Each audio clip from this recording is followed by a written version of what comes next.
Hello mga best friend. Mga best friend, meron tayong kalabasa. Ayan ang pagbalat ko. Ginanyan ko lang talaga yan para makuha natin ang vitamina. Vitamina A, bakada, charot. Meron tayong sitaw, pasili, at saka hipon na sariwa. Tinanggalan ko na yan ng ano dyan sa likod. Ayoko ng may bituka. Tapos meron tayong talong. Binabad ko sa tubig para hindi siya mangitim. At saka meron tayong paggata. Ayan, meron tayong gata. Lulutuin natin sa gata ang ating gulay. Ginaya ko lang din yan. Hindi ako eksperto sa pagluluto. Alam mo naman, gaya-gaya lang si Inday. As usual, dating gawin, andito lang tayo palagi sa kusina, nagluluto-lutuan, kakain na naman tayo ating ulam. I-ready na natin ating mahiwagang kawali. Okay guys, kakain na naman tayo.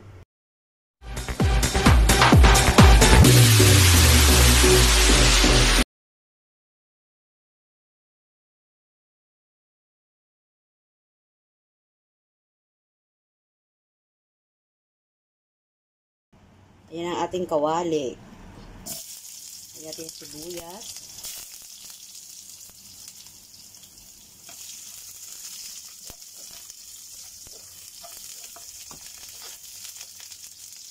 Luya. Ayoko ng bawang.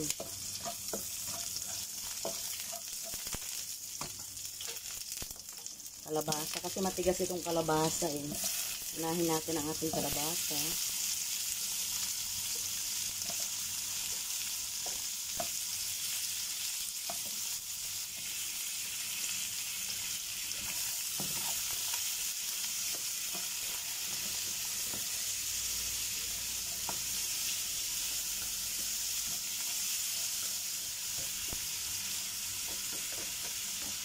May natin lagyan ng gata. Lagyan mo natin ng konting tubig, tatakpan natin.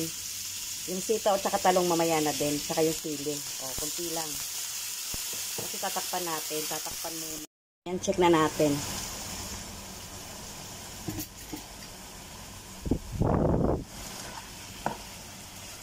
Lagyan natin ang ating sitaw.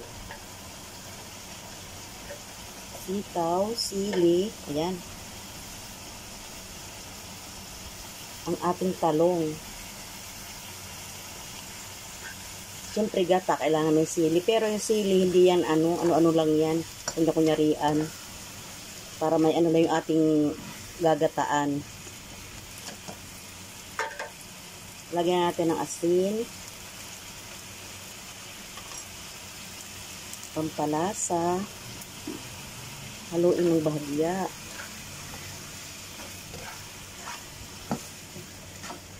Haluin. Kayo mga friendship, ano ulam nyo? Ito nakita ko lang din yan. Diyan sa mga post po sa Facebook, di ba? Palagi tayo nasa Facebook. Gaya-gaya lang ako niyan. Hindi talaga ako eksperto.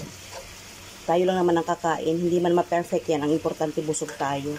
Tapos paminta. Lagyan natin yan. Para masaya.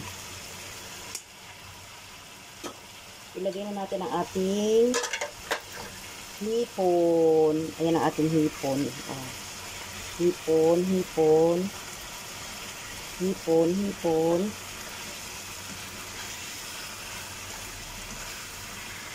Halo-haloin. Gumagalaw ang kawali.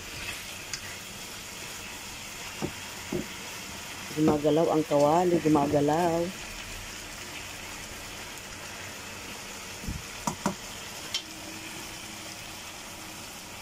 Ilagay natin ating gata. Sabaw. Wow. Grabe yung gata niya. Oh. Tapos, para masaya, yung kanyang lata, lagyan natin ng tubig. Konti. Diba? Okay na ba? Magalaw talaga siya. Malikot ang ating kawali. Huwag malikot. Ito na yung lata, nilagyan ko ng konting tubig. O, diba? Bongga. Tapos tatakpan natin para masaya. Pag naluto, kakain na tayo mga friendship. First time ko magluto ng ganito na parang, ang tawag nito? Parang, ano ba tawag nito? Parang pakbit. Pakbit na may gata, na may hipon. Ayan yung ating hipon. Okay guys, tatakpan na natin para maging Bongga, tapos kakain tayo pag naluto. Mga friendship, ito ng ating ulam. Naku, tanggal yung ulo. Oh. Tanggal yung ulo ng hipon. Nadukdok yata ng ano, sandok. Hindi pa ready yung talong. Ating sili, wala yan. Kaanik-anikan lang yan. Kaya mga friendship, ano ulam nyo? Ayan, naggata tayo ng gulay. Kunyari, pakbit na ginataan na mayroong hipon. Ayan ang ating hipon. Guys, maraming salamat sa nanonood ng aking video ha. Sa mga hindi nag-skip ng ads, maraming salamat sa inyo. I love you all. Ayan. Hindi pa ready. Ayan, oh, maano pa. Matigas pa yung sitaw. Matigas pa yung sitaw, mga friendship. Tama-tama, mayroon tayo dyang bahaw sa ref nung isang araw pa. Initin ko na lang yun. Ilagay ko sa Tupperware. Alam nyo, ang gata, bagay talaga yan sa bahaw. Ewan ko lang sa iba. Huwag na mag-inarte, basta may kanin, tsaka ulam. Diba? Ang mahalaga ay importante. Makakain tayo, mabusog tayo. Yun ang ating ano sa buhay. Kailangan yung gulay sa katawan. Mahilig talaga ako sa gulay. Nakain din naman ako ng karne, di ba? Pabalik-balik ko sinasabi. Gulay is life. Ayan. Takpan muna natin ng konti para maluto. Ay, naku, nalata na yung ating ano, hipon. Oh. Maluto yung sitaw at saka yung talong. Tingnan nga natin kung pwede na ang ating talong. Ginaan ko lang yung apoy. Yung sitaw parang okay na siya. Yung kalabasa, siyempre okay na yun kasi inuna ko naman talagang kalabasa. Ay, lata na, medyo lata na ang talong, kaya pwede na siguro. Siguro lang, ha. Siyempre, kailangan lutong-luto talaga ang gata. Para yung medyo, ano, ang ating kalabasa. Look at that. All the vitamins is in here. Kasi meron pa siyang balat, o diba? Diba, pagka talagang bagong pitas ang kalabasa, pwede na mailuto talaga ang balat kasama sa pagluluto. Pag bagong pitas yung fresh na kasing fresh ni Inday. Charot. Joke lang. May fresh ba na matanda? Siyempre hindi na.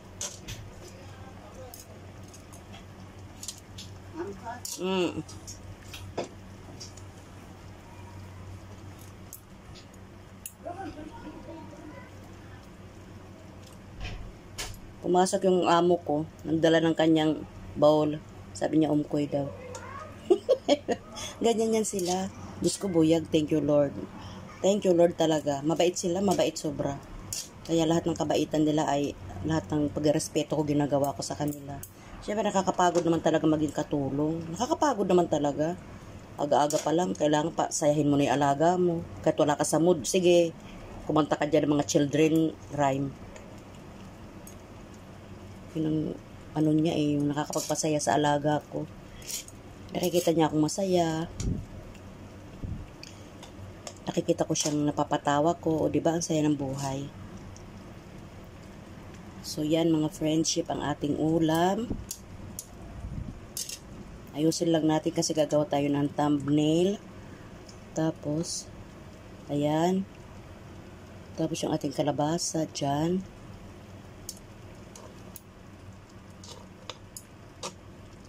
Ayan yung ating kalabasa.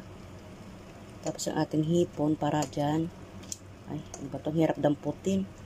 Ayan. Tapos sitaw. Ayan. Ating sitaw. Para mas masaya. Tapos ano pa ba? Ayan, ayusin natin dyan. Ayan, ganyan. Hindi ba? Tapos yung sili. Iayos natin. Wow, bongga. Bongga ang thumbnail natin. Ating talong ay dito. Tapos talong din doon. Diba? So yun guys, ready to eat, ready to serve, ready to eat. Kakain na naman tayo. Okay guys, ang ating gatang kalabasa, sitaw, at talong. Ayan, ayan. Kita nyo yan? Ang sarap, ang bango.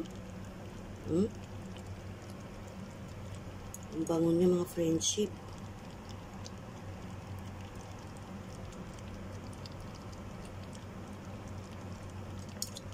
Okay guys, thank you for watching. See you on my next vlog. Thank you. Bye!